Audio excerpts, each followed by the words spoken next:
Welcome to the Singapore Management University podcast series, where we feature the latest insights and perspectives from our faculty.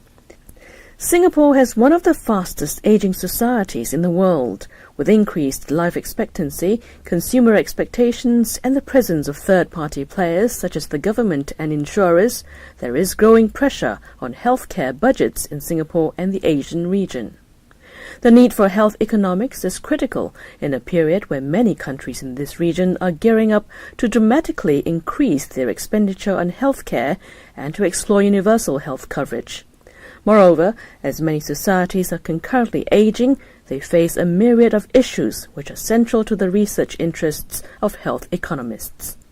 In this podcast, Dr. Rima Vaidyanathan, who is a visiting professor at SMU's School of Economics and a senior research fellow at the Sim Kee Boon Institute for Financial Economics, shares her insights on the relevance and impact of research in health economics. Professor Rima, tell us what is health economics and the broad areas that it covers. Most of health economics is dealing with the relationship between people's health status and the economy. So there's two broad areas, at least in countries like Singapore, in our region, that people are concerned with. One of the issues is to what extent health is an input into the economy, into economic growth. If people have high levels of disability, if people can't work right to the end of their productive years, then we can't get the most out of our labor market. Our economy won't grow if we find that lots of people, because of diabetes and other kinds of diseases that are now becoming more and more prevalent in our country, we find that people have to leave the workforce early, and therefore our economy can slow down because of untreated healthcare problems. So that's one part of health economics, the role of health in the economic growth. The other part is how we produce and distribute healthcare services to our population. So that's particularly about how countries manage to ensure that the amount of money that they spend on healthcare, hospitals, on pharmaceuticals, on clinicians, on laboratory testings, that maximizes the health value for their population, because we know that every day there's a new drug being invented somewhere in the world, and nowadays we're talking about multi-million-dollar drugs that are being invented for treatments like cancer and so on. These are huge challenges for our economy, because half the time you don't know where the money is going to come to pay for some of these amazing inventions. So how an economy responds to these huge, expensive, innovative treatments that are going to come down the line, how robust is our healthcare system, how well we are able to deliver healthcare services to the people who really need it. Those are the second half of health economics. Give us an idea about how the study and research of health economics is relevant to Singapore. For Singapore, we know from the national conversation that has been happening in the last few years that for Singaporeans, healthcare and health system is a really, really important thing. So we know that it's a number one priority for the citizens, and it's also a number one priority for government. When we think about what we want to do with the healthcare system in Singapore, you can't just do everything for everyone. We know that. That's the essential problem of healthcare, is that we can't treat everyone who needs it. We can't give everyone medicine, everything they need.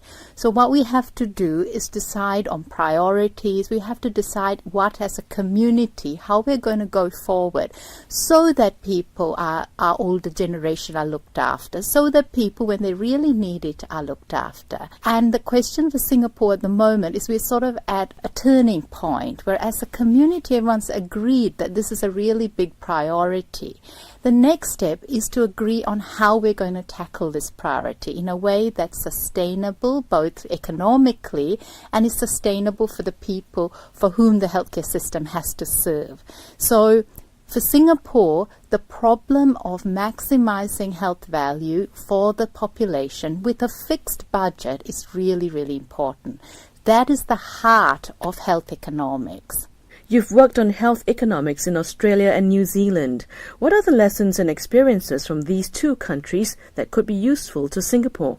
Yeah, so if we look at what I think I gained from reading about the national conversation and what I've learned from many of these other systems is that sometimes policymakers and in fact researchers can concentrate too much on the people who are getting health care, but not the people who are getting peace of mind as a result of the health system. So 90% of Singaporeans in any 1 year might not need health care, but those 90% of people still get peace of mind knowing that they have a really good healthcare system. So what I think Singapore needs to learn from some of these other systems is that a lot of those systems provide certainty, they provide evidence for their whole population about what will happen if they fall ill. And I think in Singapore too, we could learn about how we offer citizens who might never fall ill on a year-to-year basis, how can we improve their peace of mind? Because I think what we're learning from the national conversation is that those people are scared that they will fall ill because they don't quite know what will happen if they fall ill. And I think maybe policymakers need to explain better to people what will happen if they fall ill. And some of these other systems are much better at giving that sense of certainty. How can businesses benefit from the study and research of health economics? Yeah, so a lot of investors right now are very hot on the healthcare sector in the Asian region. Because to be frank, most Asian countries are spending much less on healthcare than they will do in the long run. So China is a great example, Singapore is another one, all spending single digits. And we're expecting them in the next decade or so to have huge growth in the amount of money they're spending in healthcare sector. Now these countries are going to want value for money, but they're also going to want to spend on healthcare for their citizens. So I think if I were a private sector player in the market, I'd be really looking to regions like Singapore as a stepping stone to entering some of those very, very hot markets, because that's what they'll be looking for. These countries will be looking for really innovative ways in which they can diffuse good healthcare, good clinical practice, good imaging technology, good healthcare whole systems, good insurance systems for their population. So I think there's a lot to be said for being alert to market opportunities in this region. And I think if you do health economics, health systems research, you've got a responsibility to work with these companies to help them see how they can position themselves in these markets. Another area of your research is health services. Can you share with us what this encompasses? Health services research is a sort of a very specific part of health economics, which looks at how we can redesign health services, such as hospital services, community level services, so as to improve the quality of outcomes to patients and decrease the cost of healthcare for a given quality level. So the idea of health services research is redesigning the delivery of healthcare.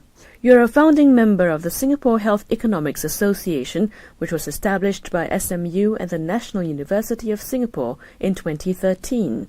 What are the objectives of the association, its current activities, and its future plans? Sure, this is one of the most exciting things that we've done, really, is we pulled together a bunch of health economists at SMU and NUS to form a Singapore Health Economics Association. And we had our inaugural conference in April 17th, I think it was. And we expected, 40, 50 people, but 300 people enrolled, and it was fabulous. I think it really showed the hunger for health economics in the region and in Singapore. And one of the objectives of Singapore Health Economics Association is to build that hunger and to meet it with some fantastic health economists that I think we're starting to see graduating, for example, out of SMU Postgraduate Economics program.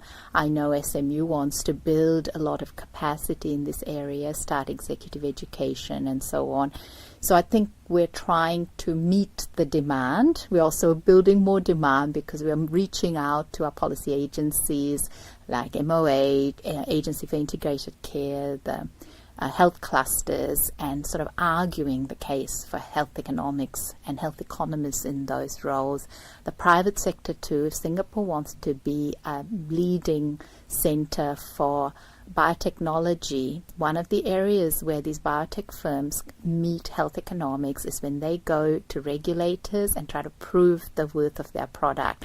So we have fantastic scientists, but we also need those health economists who can build the business case around that science. Thank you, Professor.